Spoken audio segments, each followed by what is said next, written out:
Trump పరుగులకి కాదు, ట్రంప్‌కి వ్యక్తిగతంగా భారీ దెబ్బ తగిలింది. ట్రంప్ అసెట్స్‌ని ఫ్రీజ్ చేస్తూ నిర్ణయం తీసుకుంది. తన వ్యాపారపరమైన భారీ సంక్షోభం అనమాట ట్రంప్‌కి. Trump tower, Mar-a-Lago, golf courses, hotels, bank accounts అన్నింటినీ ఫ్రీజ్ చేసింది American court. Trump $464 million bond సమర్పించమని ట్రంప్‌ని ఆదేశించింది. సివిల్ ఫ్రాడ్ సంబంధించి న్యూయార్క్‌లో కేసులో.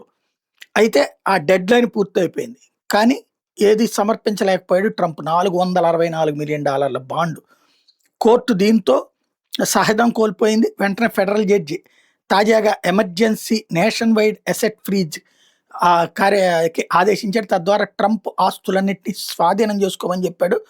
ట్రంప్ ఆర్గనైజేషన్ తన ఉద్యోగులకి జీతాలు ఇవ్వట్లేదు. అట్లాగే వాళ్ళ సర్వీస్ అప్పుల్లో ఉన్నది. అనేక సర్వీసెస్ సంబంధించి అట్లాగే ఆపరేట్ ప్రాపర్టీస్ అన్నీ కూడా ప్రాబ్లమేటిక్గా ఉన్నాయి అన్నటువంటిది ఈ తీర్పులో పేర్కొన్నారు.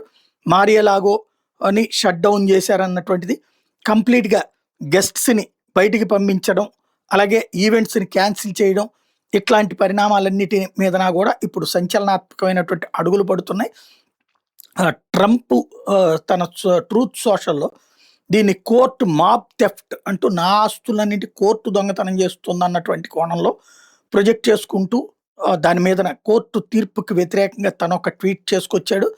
అదే సందర్భంలో మళ్ళీ కాసేపటి తర్వాత అది తొలగించాడు. అయితే ఈ లోపే 100 మిలియన్ల మంది పబ్లిక్ దాన్ని చూసేశారు. ఇది లీగల్, ఫైనాన్షియల్ అండ్ పొలిటికల్ బ్లోగా ట్రంప్కి చెప్తున్నారు అక్కడ ఉన్నటువంటి పబ్లిక్.